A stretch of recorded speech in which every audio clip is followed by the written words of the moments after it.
Black Tuesday, a day we will never forget. And that's how Nigerians in Nigeria and everywhere else in the world are describing the 20th of October 2020. That was the day when men in military fatigue opened fire on peaceful protesters at the Lekki toll gate, Lagos, in what many have described as premeditated attack, considering that the lights at the toll gate were turned off just before the attack and the cameras removed. Even though the Lagos state government says the cameras which were removed are not CCTV cameras, but laser cameras which capture car tags for ticketing at the toll gate.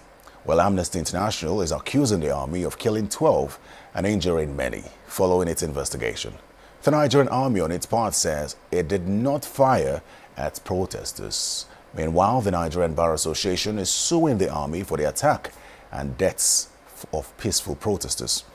Well, tonight on Hard Copy, we'll look at the End SARS protest and the terrible turn which it took after it was hijacked by sponsored, well-coordinated thugs.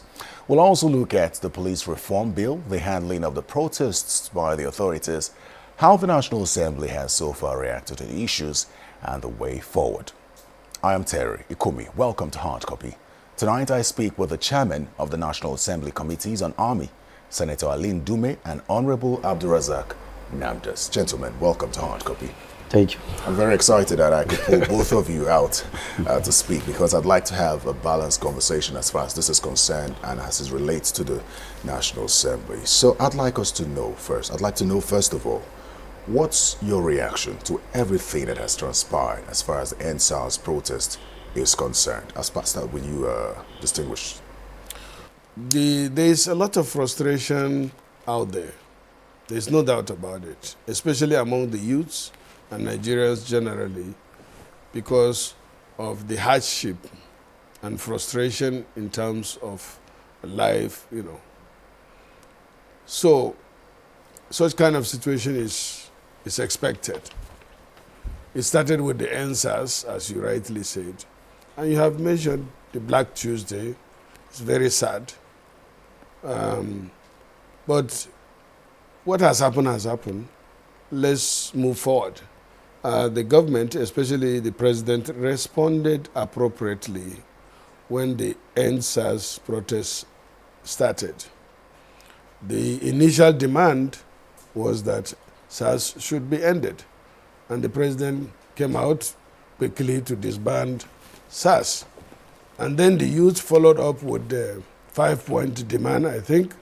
So I was expecting that the protesters that started peacefully would be wary of what happened, for the hoodlums or thugs or whatever undertone taken over. I hear somebody like Kanu from outside, taking charge and directing the youth on what to do. That is very, very... The thugs, you mean? Yes, unfortunate. So what has happened has really happened, and as you said, as a committee we are waiting, because the army have come out to say that they didn't shoot at, but we lost 12 lives. So that means that at the end of all this, investigation have to be carried out. But the unfortunate thing is we have lost 12 young men, Nigerian potential. I'm glad that I'm speaking with both chairmen of the National Assembly Committees on Army. We have a lot to talk about this issue as far as it concerns the shooting at the Lekki toll gate. But I'd like to know from you both, first of all, what's the level of interaction that you've had with the Army since this escalated? Honourable Numbers. Yes, first let me also say that it is sad that we are at the level we are today. All of us, like the House of Representatives, we started debate on the End SARS. Some of us actually contributed to that. And it was because of what we saw that we also knew that we need to talk with the agencies, the institution we are also oversighting. If everything touches the police, it could touch also the army. So we won't claim that it will not touch the army, so we had a discussion with them. And our discussion with the leadership of the army is that, look, let us wait what is happening, because in Nigeria, before the army is drafted into quench any IS, that is internal security matter, the level of escalation will have been beyond what the police can handle before it enters. But you see, the problem with Nigeria is that in as much as the army is really being accused all the time, you still find Nigerians calling on the army to come and settle one matter or the other. I can tell you quite frankly that I have had calls from people who said, please, my constituency, my area, my village is under attack. Can you talk to the army to come? We say, no, we cannot.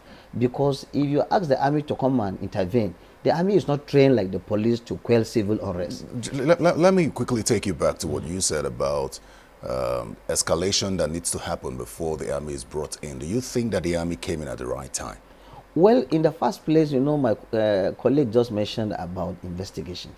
The army in the first place, even in our interaction, said we are not the ones that shoot at the people.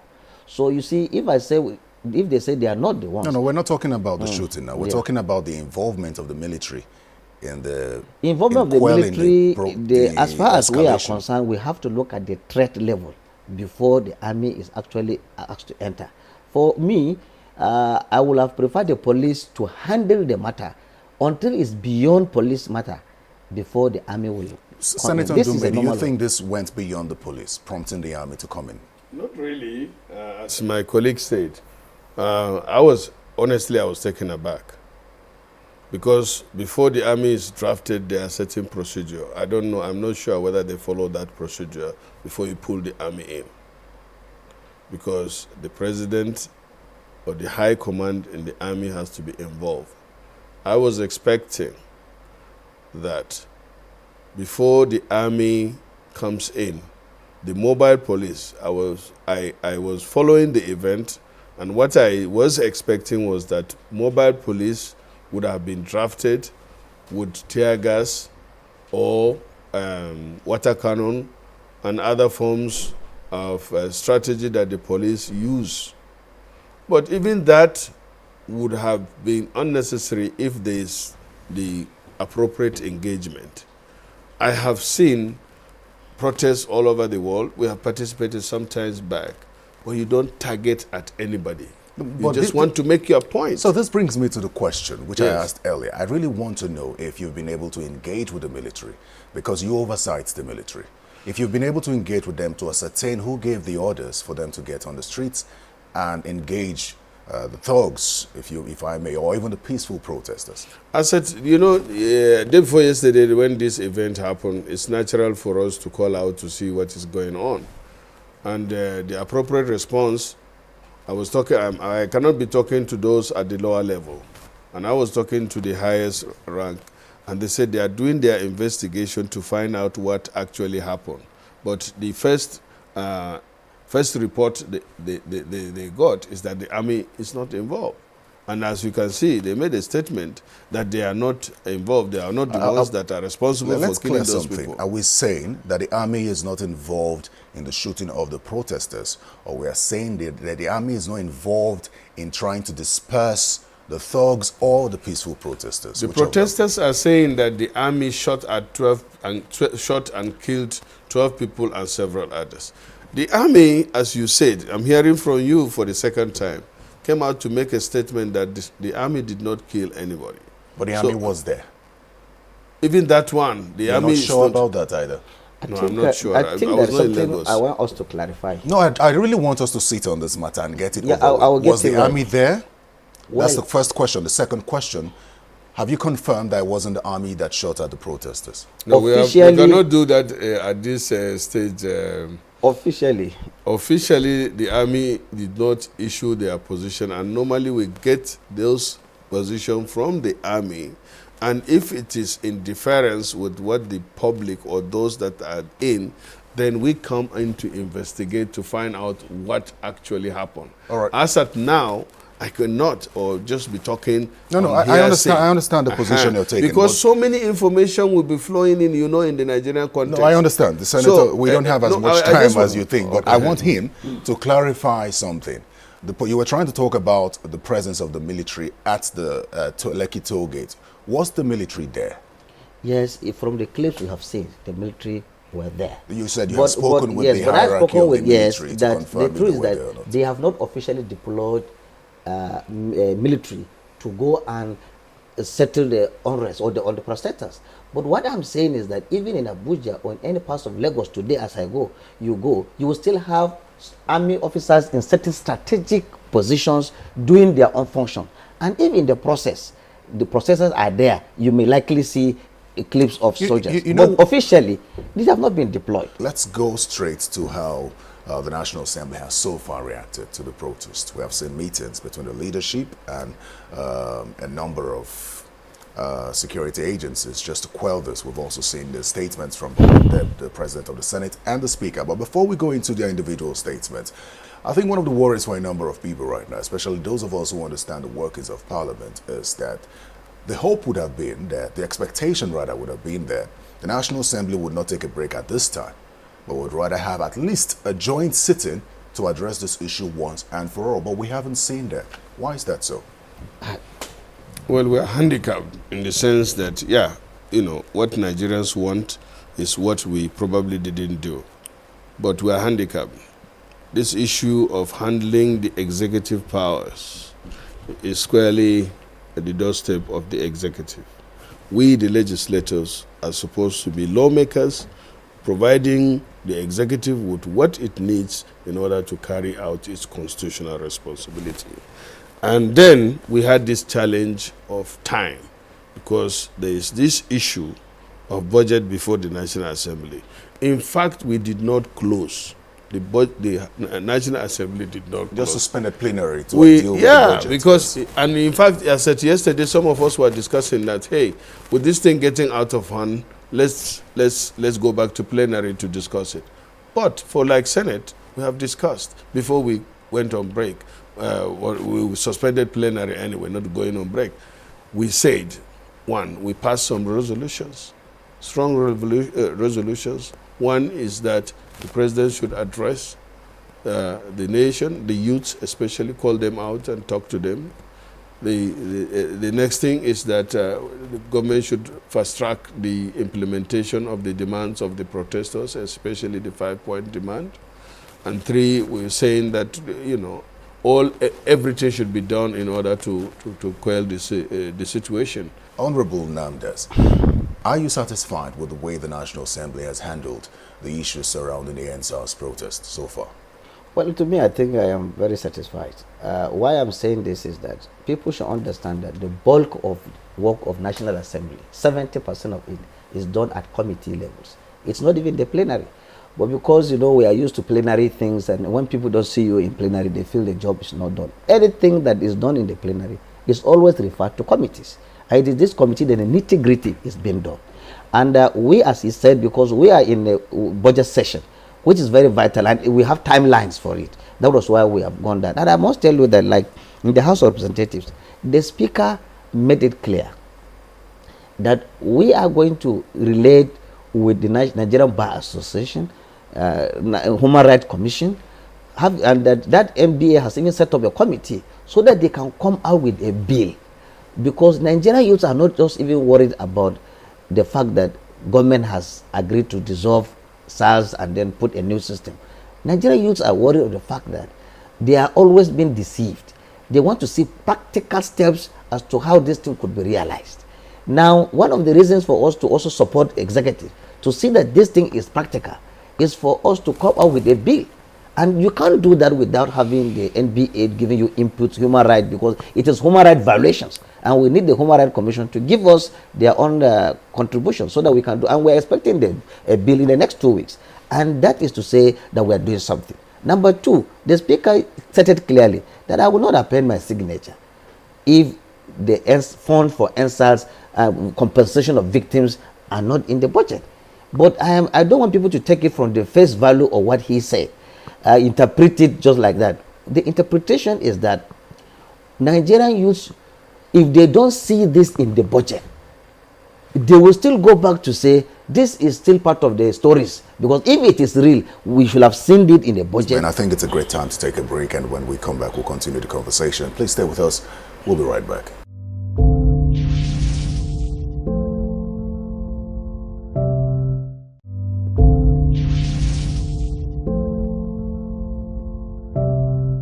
Welcome back to Hard Copy. My guests are the chairman of the National Assembly Committees on Army, Senator Aline Dume, and Honourable Abdulrazak Namdas. You say that legislative work is largely done at committee level. Yes. You know, one of the reasons why many would have expected an emergency joint session now would be to prompt members to mobilize and go to their constituencies to sensitize them on what is happening. Because if you see how things have gone so far, the information out there is suggesting a tribal or religious war.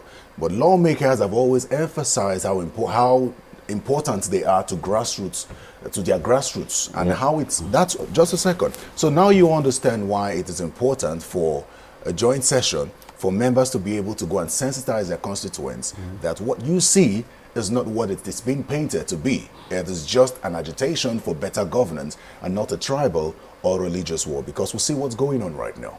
That is what we are doing now, and you are coming back to say, oh, you shouldn't be doing that. You should have been in the plenary to be discussing this.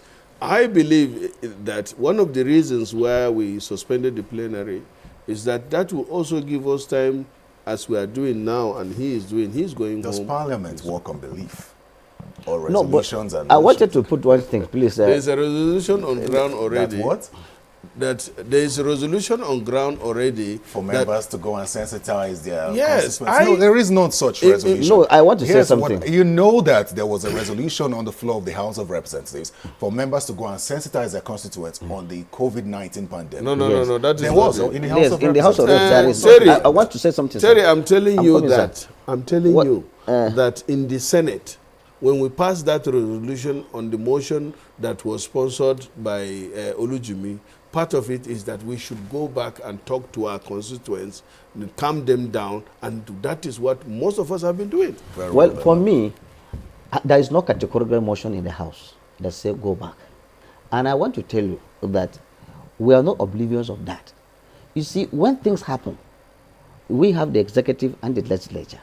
You see, when government made pronouncement that we have ended SARS and we are coming up with SWAT, we in the legislature are working to see, you would give them time frame to which this thing can be actualized.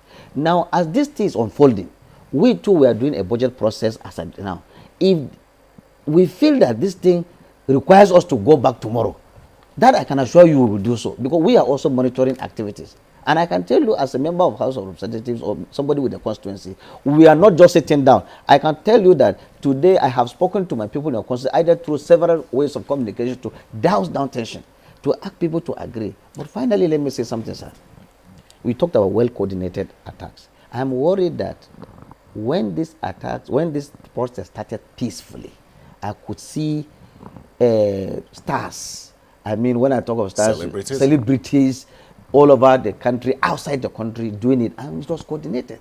Now, how we wished that now that this issue has gotten out of hand, they should have been around. But you can see today, you're not even celebrities when we need them most. It's not only when you are to bring out the people, it's even when you are to calm our youths down, because they listen sometimes to them more than they listen to me and you. The destruction that happened in Lagos is not something that will recover within some time. Very well noted. Yes. We're almost out of time, but I cannot let you go without asking you this question. Are you worried that part of the demand or part of the agitations of the NSAS protesters is that lawmakers' salaries should be cut? Well, you are mixing things. Let me just talk to you straight on this.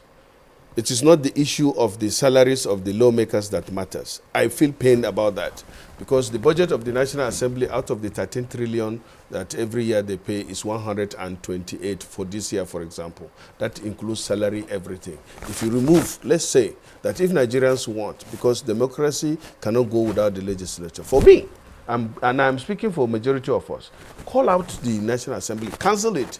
That means, cancel the National Assembly. And that means you have 128 billion naira reduction. Does that make any difference in No. Wait, now, let me land, please. Because this thing is getting too much for people like me, that I come out to serve. I come out to serve, not because I want to come here and be rich. No legislator, go and check the record, has come out and gone and become a rich man because he was one time a legislator. Go and check. But wait now, let's listen out, because you brought it. No, you have ignored my question. No. My question is this. I have been crying out, government, what is there in our time now is that the cost of government is too much, too high. Are you saying that your salary has no effect on the economy? It has no effect on the economy. Go and check it. Honourable, do you agree with that? Let me in 128 billion, in a budget of 13 trillion, sir, and you are talking about senator's salary every time. Let me explain something, sir. I was a spokesperson of the 8th Assembly. The problem we are faced with Nigerian public, because if you look at the media, even social media, 128 billion versus 469 legislators. This is absolutely untrue, and we require the likes of credible media like channels to educate people. And let me explain why. In the National Assembly, you have 469 true as legislators, senators, and House of Reps. But that's not alone. We have over 2,500 civil servants. We have NILS, Nigerian Institute of Legislative Studies, as an agency under the control of the National Assembly. We have Public Complaints Commission under the National Assembly. We have Sergeant at Arms under the National Assembly. We have 558 that consume 12 billion as annual salary. So it is wrong for people to assume that 469 people take home 128 billion. How much do you take home every month? How much do I take home every month? It depends. Let me put it out. My salary, to you yes, I just want my salary about 600 something thousand. How much do you take home? It's 600,000 naira. With all the allowances put together. No, allowances is subject to this. access. I mean, you cannot sit here and say this is your allowance. Let me give you an example. You know why if you go to the ministry, can you tell the ministry that this is how much you, if you are traveling, this is how much you are supposed to get? Let me hear from the Senator. Terry, please, you people should help this country in terms of all this, because you know, if you put out information to wait now, let me, okay, Terry, we are not arguing. No, I'm trying to clear something. You're trying to put it to us as media or to help the people. Because for you now, you come to discuss about NSAS, and because you people are carrying this thing too much in your head, you will say, oh, salaries, your salary. Let me tell you, for me, I joined this politics in 2003. Go and ask people. My lifestyle or what I have has not really actually changed. Wait now, let me tell you. The cost of governance is the problem. The cost of governance at all level. The cost excluding the National Assembly. Including the National Assembly. But you cannot be talking about expensiveness of cost of governance or isolating only the National Assembly. Go and see what the ministers or the ministry is spending in terms of their overhead. My salary is determined by this thing. What do they call it? Revenue and mobilization is 1.something million per day. But that office of the Senate, as a senator, senatorial district is run by, with money. And whatever you spend. So now if I travel, if I buy stationery, if we have committee meetings, you take responsibility for that. The staff of the National Assembly, all put together, is 128 to take care of an arm of government. I really wish we had time to break down some of your allowances. Make it a topic one day so that we can come and discuss the matter. I will avail you my opportunity. The cost of governance is the problem. I disagree, because right now, Nigerians are spending 13 trillion on less than 5% of the people, including the National Assembly. You understand? But please, don't be setting us against the public every time on this salary issue. Nobody sets you against the public. For me, I have been advocating severally that we should. What has our salary got to do with discussion I of want us to clarify something. I mean, you people are not helping matters. That the public asked. The public is questioning if you take home 30 million naira a month. The public called for this democracy and elected us in there. I'd like to first of all say thank you. Thank you for coming to speak. Please, this thing is getting too much. Thank you to Senator Ali Ndume, the Chairman, Senate Committee on Army, and Honourable Abdurazak Namdaz, Chairman, House of Representatives Committee on Army. I thank you both for finding time to come speak with me today. Thank you, on Hard Copy. Well, that's Hard Copy. And let me seize the moment to say that every Nigerian life matters, whether civilian, police, or military. And we're doing ourselves a great disservice by destroying the very infrastructure that is supposed to make our lives easier, or destroying and looting businesses of anyone, especially Nigerians that have supported even the End SARS movement. We should all be open to peace and a way forward. I'd like to say thank you so much for watching, and remember to send feedback to the email address and Twitter handle on your screen. I'm Terry Ikumi. Goodbye.